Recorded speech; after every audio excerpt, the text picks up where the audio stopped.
His wife was dying. Then the robot moved in. Part number 1. Devin watched his wife collapse in the kitchen, her coffee mug shattering against the tile floor a split second before her body hit the ground. One moment, Katrina was laughing at something their daughter had said about her teacher. The next, she was clutching her chest, eyes wide with terror, gasping like she was drowning in invisible water.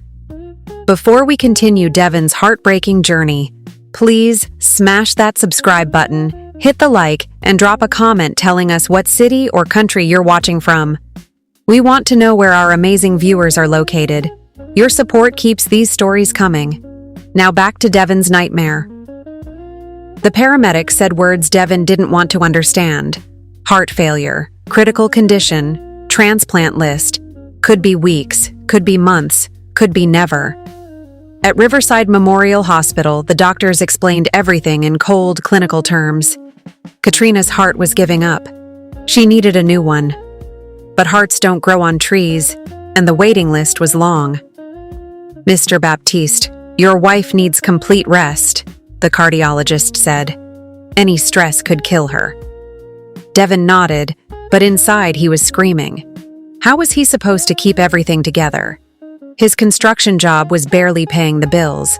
The mortgage was 2 months behind. Their 7-year-old daughter, Nadia, kept asking when mommy was coming home. And baby Caleb cried every night like he knew something was terribly wrong. Devin was 31 years old and felt like his life was ending. Daddy, I'm hungry, Nadia said one morning, pulling at his shirt with tiny fingers. Devin looked at the clock on the microwave. 9:45.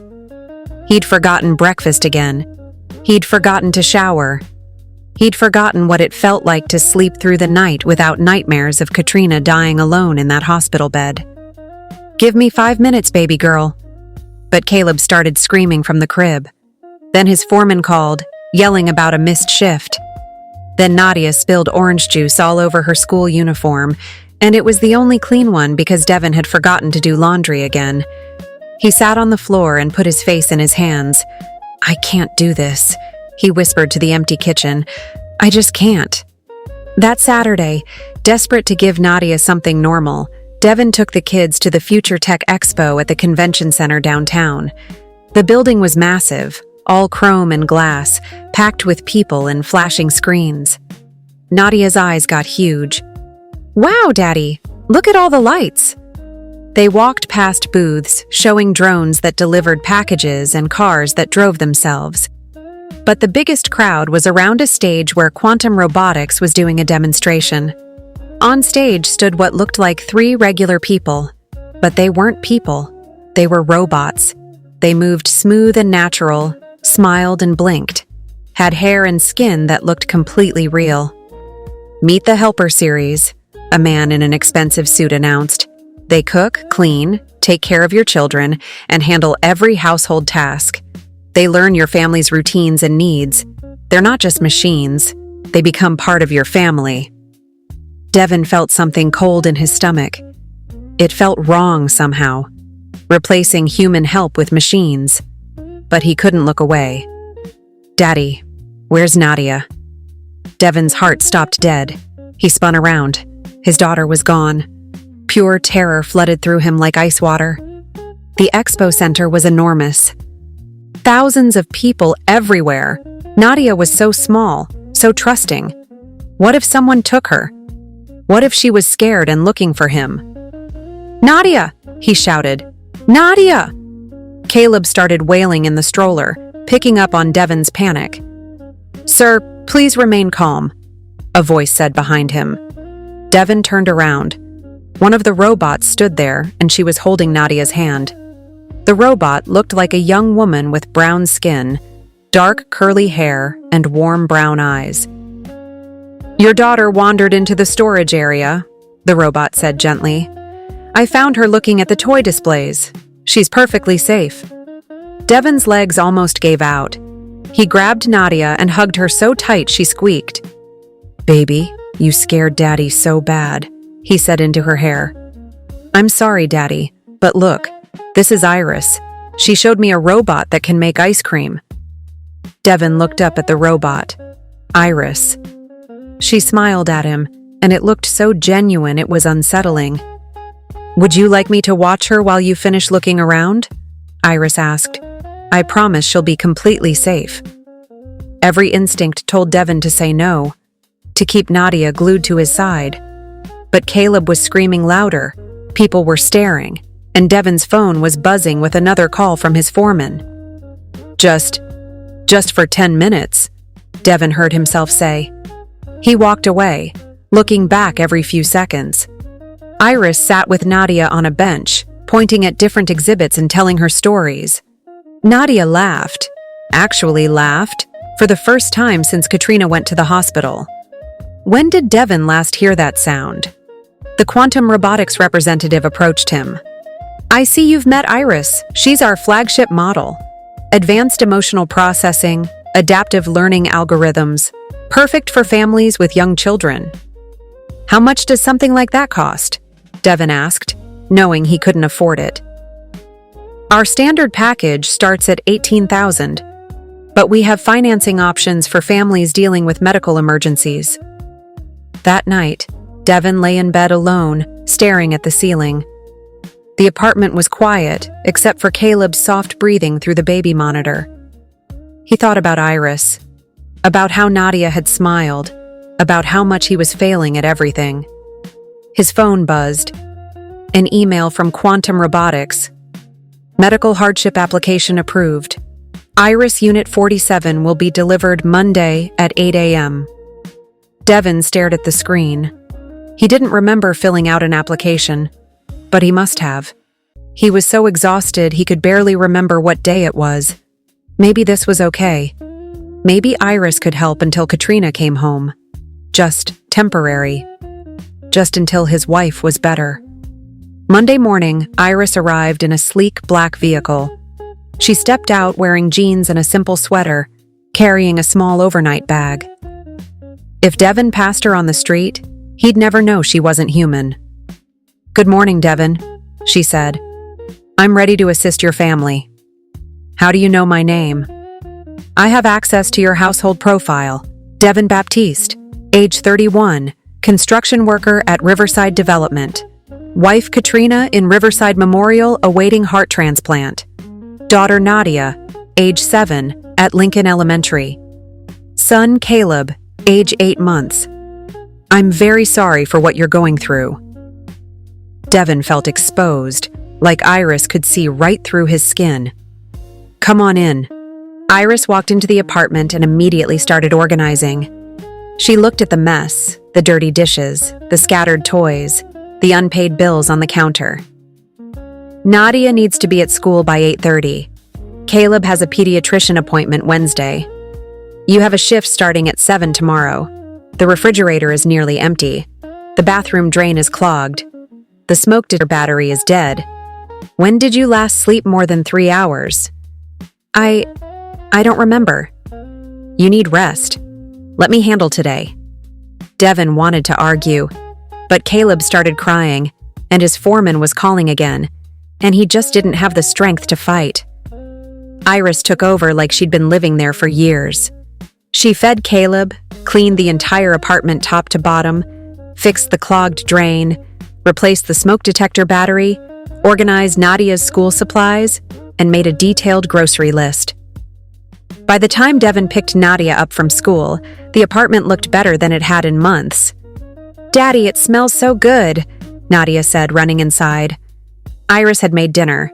Real dinner, not frozen pizza or fast food, baked chicken, rice and beans, roasted vegetables, fresh cornbread. This is incredible, Devin said, taking a bite. Thank you. I analyzed your family's dietary needs and cultural food preferences. Caribbean American cuisine seemed appropriate. Nadia poked at her rice. It's really good, but it doesn't taste exactly like Mommy's cooking. Iris's face didn't change, but Devin saw something flicker in her eyes. Disappointment? Could robots feel disappointed? After dinner, Caleb started fussing.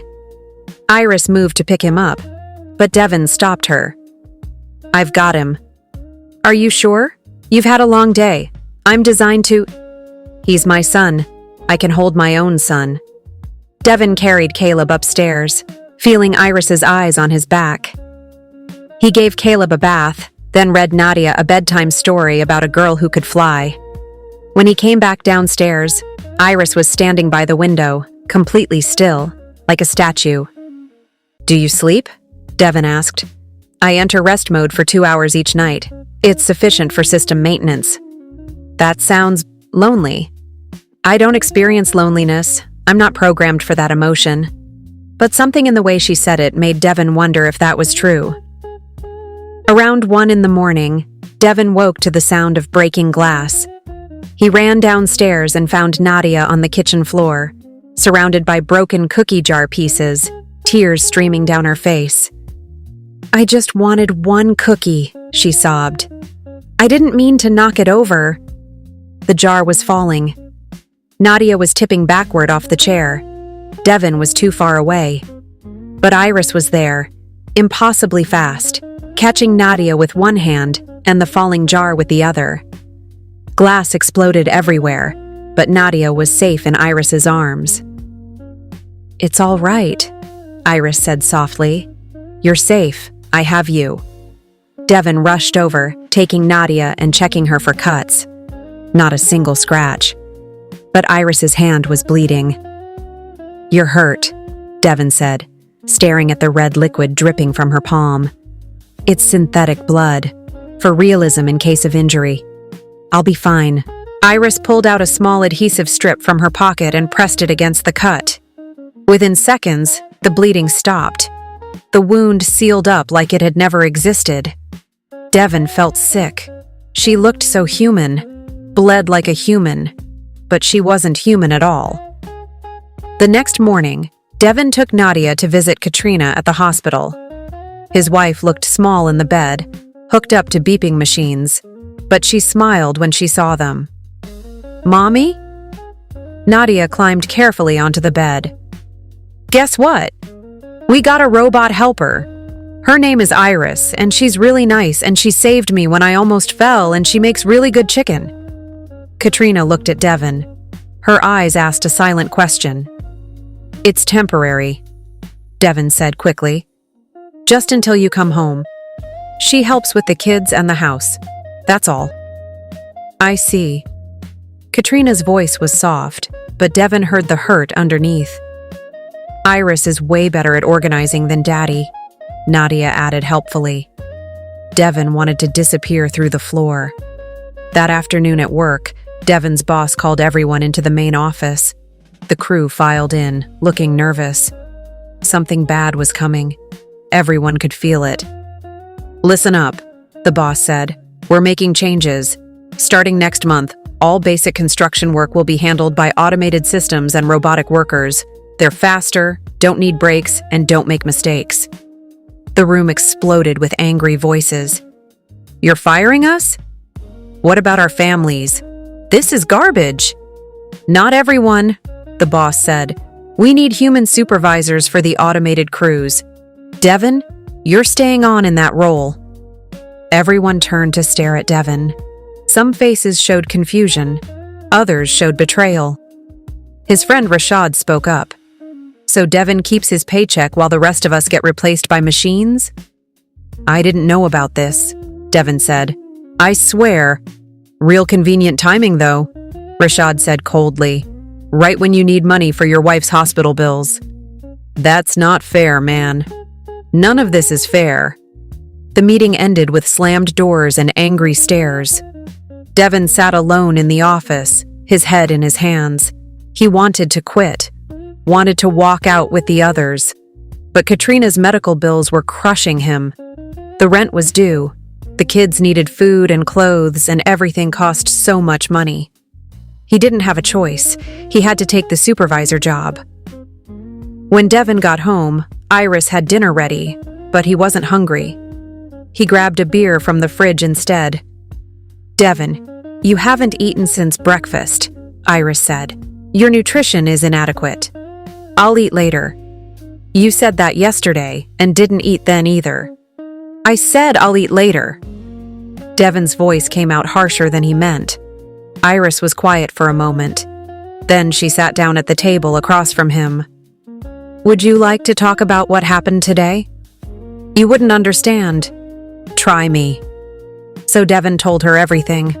About his friends losing their jobs, about feeling like a traitor, about how robots were taking over the world, and he was helping it happen. "I even have a robot in my own house," he said bitterly. "My wife's in the hospital dying, and I replaced her with a machine." "I'm not here to replace Katrina," Iris said gently. "I'm here to help until she can come home." "What if she never comes home? What if she dies waiting for a heart?" Devin's voice cracked. Iris reached across the table and placed her hand over his.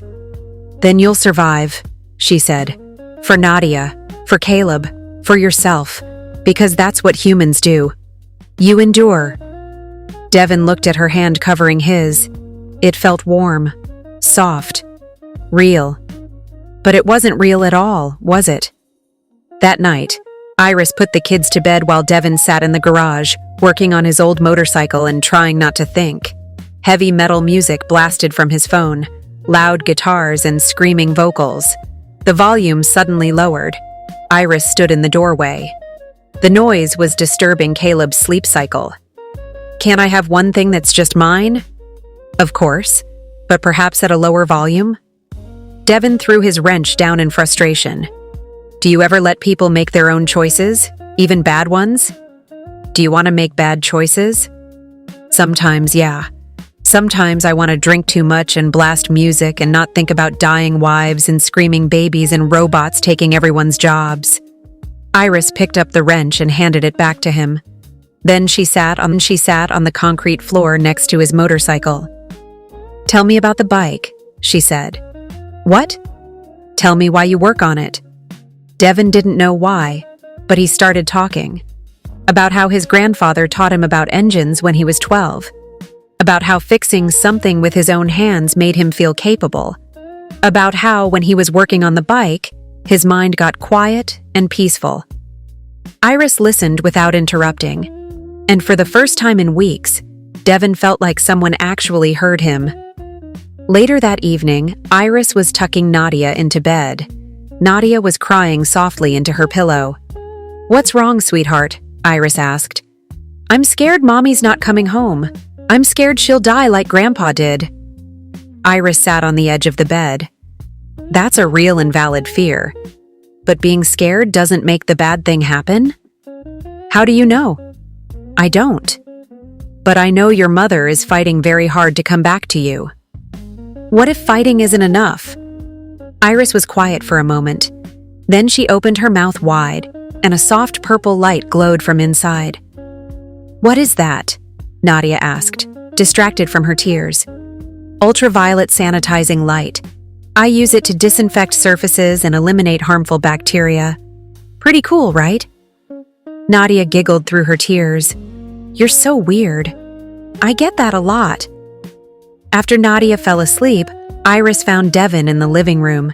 He was watching an old movie on TV, some black and white film about love during wartime. "I know this film," Iris said. "It's called Casablanca. The protagonist must choose between love and duty. In the end, he—" "Stop," Devin said. "Don't tell me the ending." "But you're already watching it. You must know what happens." "That's not the point. The point is experiencing the story as it unfolds, letting yourself be surprised." Iris tilted her head. "I don't understand the value in that." Devin picked up the remote. "Come sit." Iris sat on the couch next to him. "I'm going to do something and you have to trust me." "All right."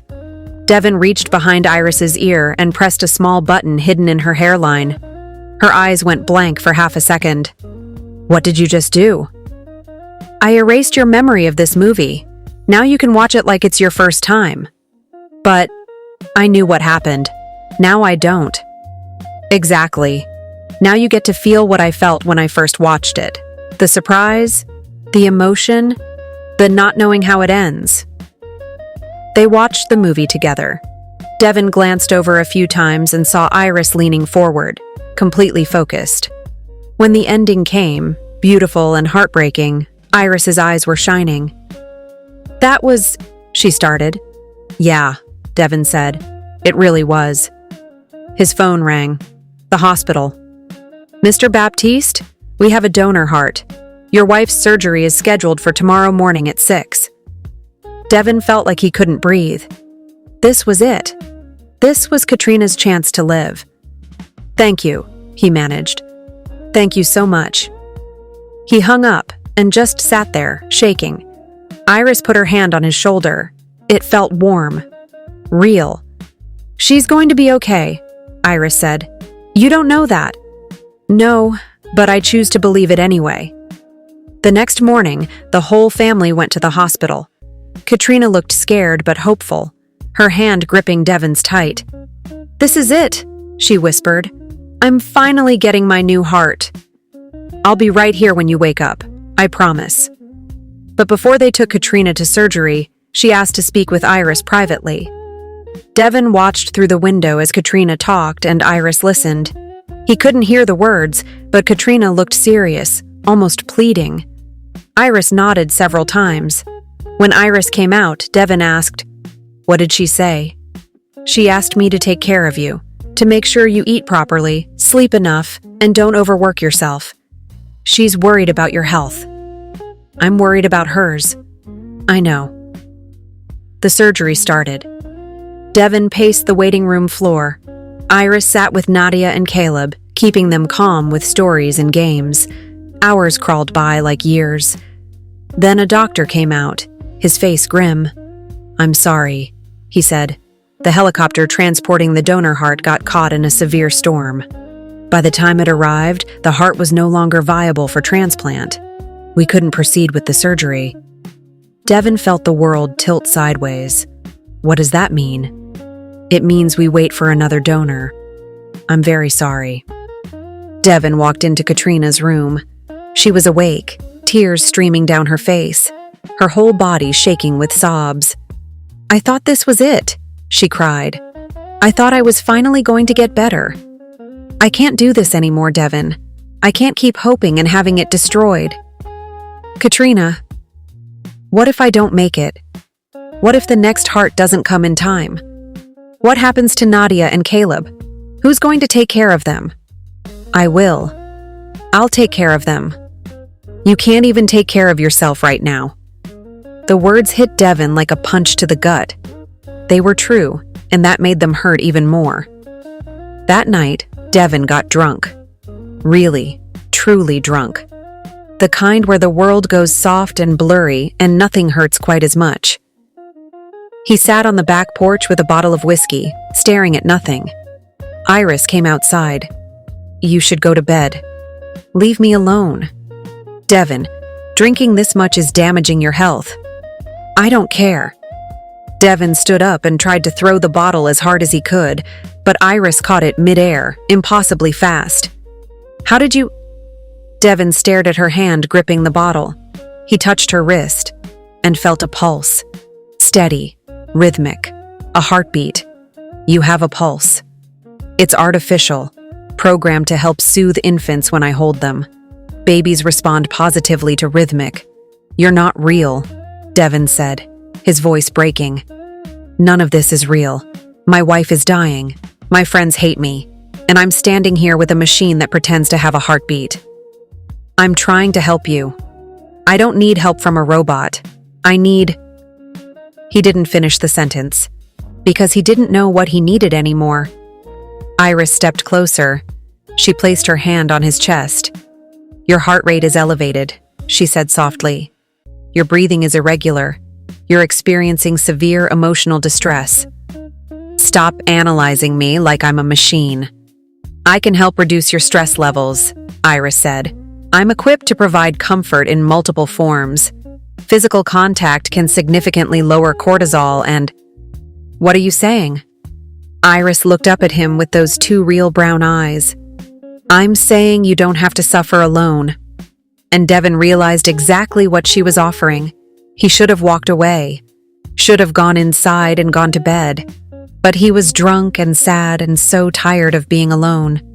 "Iris, don't—" But she placed her hand on his face, gentle and warm. "Let me take care of you," she whispered. And for one terrible, weak moment, Devin almost said yes. This is the end of part 1. To be continued in part 2. Don't forget to smash that like button, subscribe for part 2, and comment your thoughts below. Is Devin about to make the biggest mistake of his life? What will happen when Katrina finds out?